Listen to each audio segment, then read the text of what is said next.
Total hip arthroplasty was a personal development plan for me.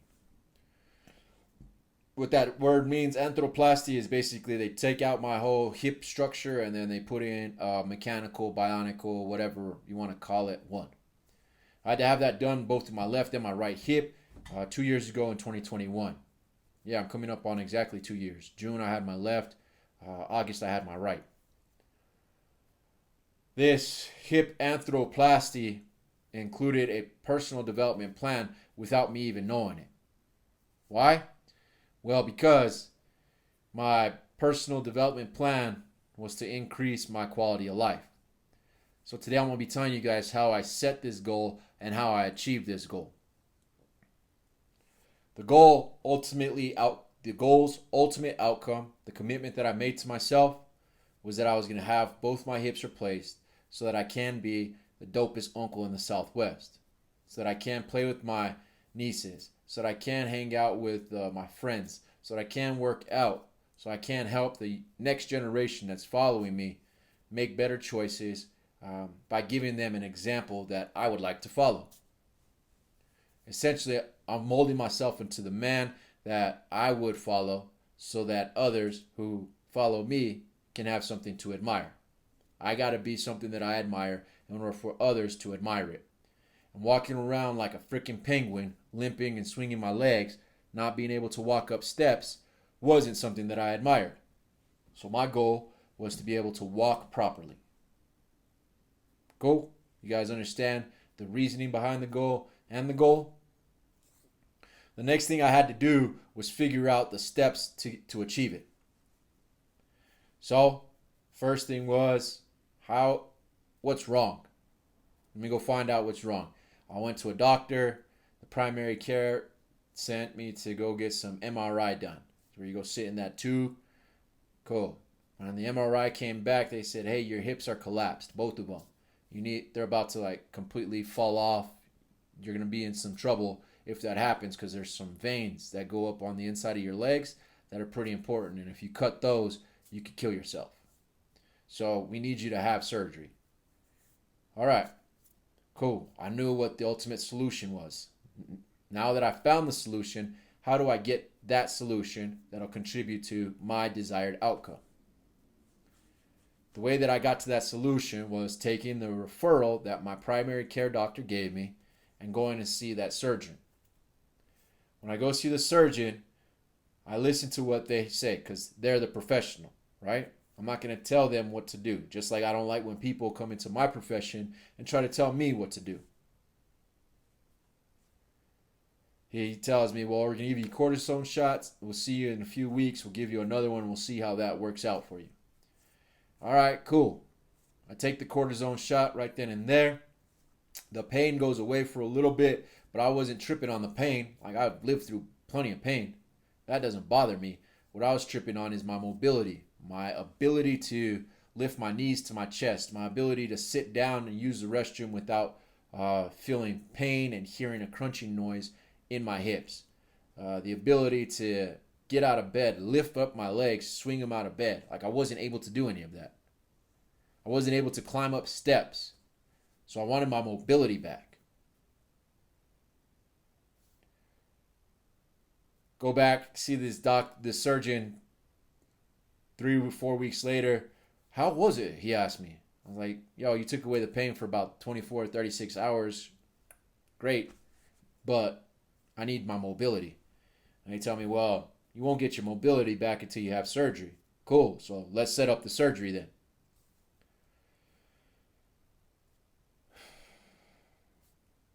Doctor says, well, I don't want to do the surgery.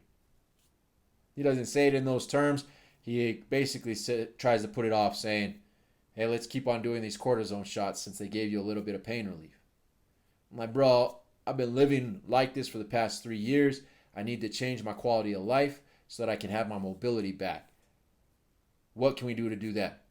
He tells me surgery. Cool. Let's set up this surgery. Let's schedule it. He tells me, no, I want to keep on doing these cortisone shots. Well, I could tell that he was not saying something, right? I'm from a place where there's two connotations when somebody speaks. You can tell if they're not telling you the truth you could tell if they're not telling you the whole story. So I asked him, like, yo, what's your problem, bro? What would you tell one of your family members who was living like this? And he tells me, I would tell him to suck it up. I'm like, what? Why? He says, because of your age. If we do one surgery now, you're going to need another surgery. And because of the way that I function, this is him talking, I don't want to do 2 surgeries on one person. Cool. Thank you. I can see that you're telling me the truth now. Appreciate that. But your goals, your numbers, your desires, whatever it is for your outcomes that you want, they don't align with my outcomes. So I'm going to go find someone else. You ain't the only doctor out here. Next step, because I ran into a roadblock of my goal. I knew the solution, but there was a roadblock now. Whenever you're going to achieve something, expect to have some roadblocks. Usually doesn't ever work out the way that you're thinking. I called my insurance company and I'm like, yo, I need a list of orthopedics that are covered in my insurance because I need to get this surgery done. They say, well, we need to see your doctor's referral. Cool. Send them my doctor's referral. They sent me the list of surgeons that can do this surgery within my insurance, and my insurance would cover it. Cool.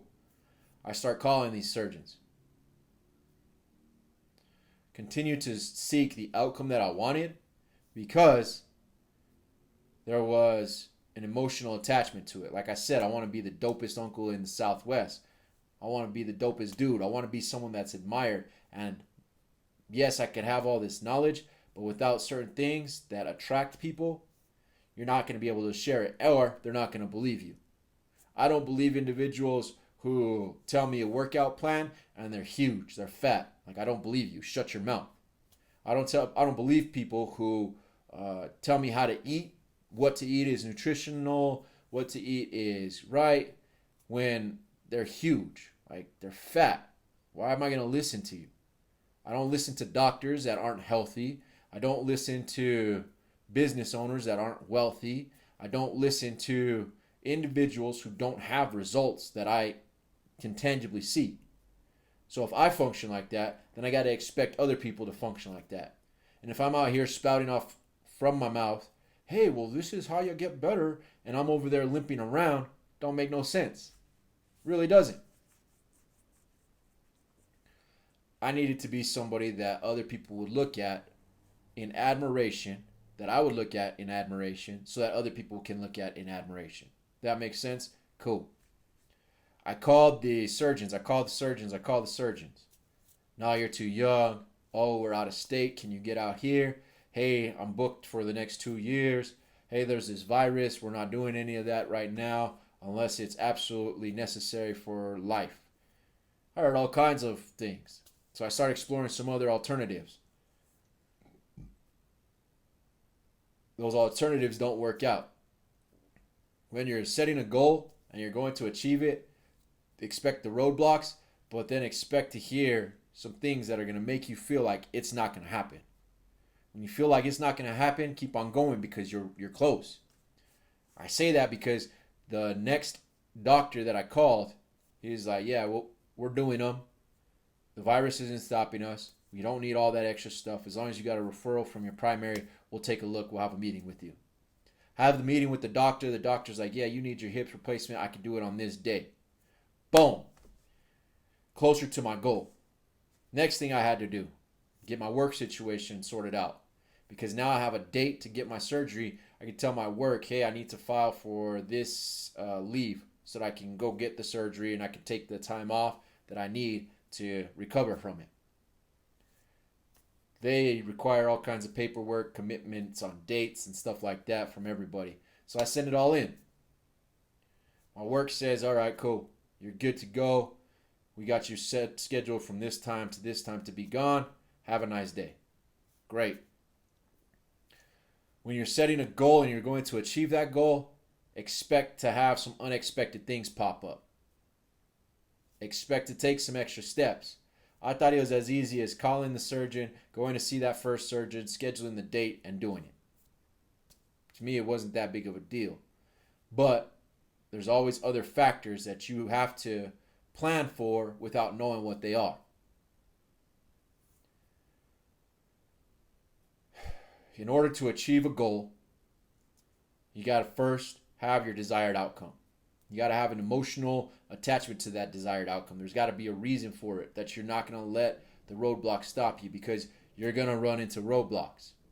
When you run into those roadblocks, you have to acknowledge them as opportunities of growth, opportunities to overcome, opportunities to do better. Once you acknowledge these opportunities of growth, opportunities to overcome, expect to have some unexpected things happen. Plan for it. Once you can expect the unexpected, you're going to feel like quitting. Know that when you're about to quit, that's exactly when it's going to happen. So keep on pushing. Once you keep on pushing, you receive the headway that you need, follow through. Had I just called this doctor, met with them, scheduled everything, but not shown up to get the surgery, that would have been on me, right? I still had to drive my butt out there. I still had to get everything set up so that I could do it. Follow through. Follow through on the reason why you started. That's why you need an emotional attachment to the outcome that you desire.